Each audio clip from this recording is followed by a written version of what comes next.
આજે મારે તમને વિડીયો ક્લિપ બતાવી છે. આ ક્લિપની અંદર દર્શન કરાવવા છે. છત્તીસગઢની અંદર રામ નામ સમાજ, આદિવાસી માણસો તમે જે ક્લિપમાં જુઓ છો, આ બધા આખા શરીર ઉપર રામ રામ રામ નામથી આખું શરીર એ લોકો ચિતરાવે છે. અને એવું કહેવામાં આવે છે કે જ્યારે મોગલોએ ભગવાનના મંદિરો તોડ્યા ત્યારે એ સમયે આ સમાજ આગળ આવેલો અને માણસો આગળ આવીને ઊભા રહી જતા હતા મંદિરની સામે સંરક્ષણ માટે, પરંતુ એની પાસે શક્તિ ઓછી, બળ ઓછું. ત્યારે આ બધા એક જ વાત કરતા હતા, તમે અમને મારી નાખશો, અમે 10 ઊભા થશું. અને ત્યાં એક એવી પરંપરા ચાલી છે, નાનું બાળક જન્મે, અમુક વર્ષનું થાય, એના આખા શરીર પર રામ નામ અંકિત કરી દેવામાં આવે અને માટે આને રામનામી સમાજ કહેવામાં આવે છે. અને એવું પણ સંભળાય છે કે આ લોકો ક્યારેય ખોટું નથી બોલતા, આ લોકો ક્યારેય પણ પાપ નથી કરતા અને રામના સાચા ભક્ત પોતાને માની અને એ રીતે જીવન જીવે છે. લાખ લાખ વંદન છે આવા રામનામી સમાજને. કદાચ આ વાત તમને ખ્યાલ નહીં હોય. આવી તો અનેક વાતો અત્યારે રામ મંદિરને લઈને આપણી સામે આવે છે.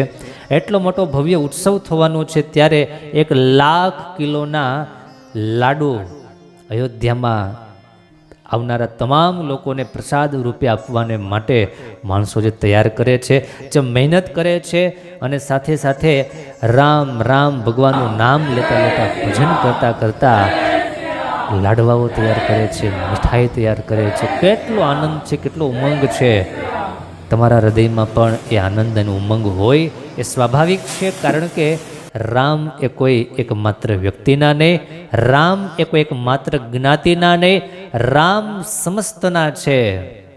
અપને અપને રામ, રામ બધાના છે, રામ સૌ કોઈના છે. કેટલાય મુસ્લિમ બિરાદરો પણ આજે સામે આવે છે કે અમે પણ રામનો આદર કરીએ છીએ, અમને પણ રામમાં આસ્થા છે. ત્યારે હરિભક્તો, સજ્જનો, આ લોકો તમે જોઈ શકો છો કેટલી મોટી ક્વોન્ટિટીમાં અને કેટલો મોટો પ્રયાસ કરે છે. આ ઘી કાઢે છે અને આવી રીતે તો કેટલી વ્યવસ્થાઓ કરી અને લાડવાઓ તૈયાર થાય છે. ભારતમાં ખૂણે ખૂણે રામ મંદિરના ઉદ્ઘાટન નિમિત્તે વિશિષ્ટ પ્રકારની તૈયારીઓ થાય છે. કેટલા દ્રશ્યો આપણી સામે આવે છે, આ તમે જોઈ શકો છો. નાસ્તા વગેરે બધું તૈયાર થાય છે. લાખો માણસો એકત્રિત થવાના હોય. અયોધ્યાની વ્યવસ્થા જ્યારે ટૂંકી પડે ત્યારે આખું ભારત દેશ, આખું આપણું રાષ્ટ્ર અયોધ્યા બની જાય એવું આપણને લાગે છે. મેં એવું સાંભળ્યું, યુપીની સરકાર 22 તારીખે જાહેર રજા આપી દેવામાં આવી, બાળકોની સ્કૂલમાં રજા, અને લાઈવ ટેલિકાસ્ટ દ્વારા સારા એ પ્રસંગને માણે, ગર્વાન્વિત પોતાને મહેસૂસ કરે અને અમે હિન્દુ છીએ, હિન્દુત્વની ગૌરવની સૌ કોઈના હૃદયમાં ભાવના જાગે એટલા માટે આવા પ્રયાસો કરવામાં આવે છે. ધન્યવાદ છે આવા તમામ આયોજનોને. થોડા સમય પહેલાં કલશ યાત્રા કાઢવામાં આવી. લાખોની સંખ્યામાં તમે આ વિડીયામાં જોઈ શકો છો. કેટલા બધા માણસો, જ્યાં તમારી નજર પડે ત્યાં માણસો, જ્યાં નજર પડે ત્યાં માણસો. માણસોના અહીંયામાં ઉમંગ છે. ન કોઈ પ્રકારની વ્યવસ્થા, નહીં કોઈ પ્રકારનું પ્રલોભન, નહીં કોઈ પ્રકારની એમને લાલચ આપવામાં આવતી. આજે લાલચ લઈ, લાલચને કારણે કેટલાય માણસોને કન્વર્ટ કરનારા આ દુનિયામાં છે. સમજી જાય, મારે જાજુ કેવું નથી, પણ આ હિન્દુ સમાજ છે, આ હિન્દુ છે, એને કરોડ રૂપિયા આપતા પણ એ કન્વર્ટ ન થાય, એ અંતરથી હિન્દુ છે. કેટલો મોટો પ્રવાહ આ ચાલી રહ્યો તમે જોઈ શકો છો. આ ભગવાનના અયોધ્યા મંદિરમાં કળશ યાત્રા એના ભાગ સ્વરૂપે હજી તો ઉત્સવ બાકી છે. આ માત્ર ટ્રેલર છે, પિક્ચર અભી બાકી હૈ. પણ અદ્ભુત આયોજન થઈ રહ્યું છે. આપ સૌને આ હૃદયમાં ખૂબ ખૂબ ભાવના હોય, હૃદયમાં એટલો બધો આનંદ ઉમંગ હોય, ત્યારે મારે એક વાત માત્ર કહેવી છે.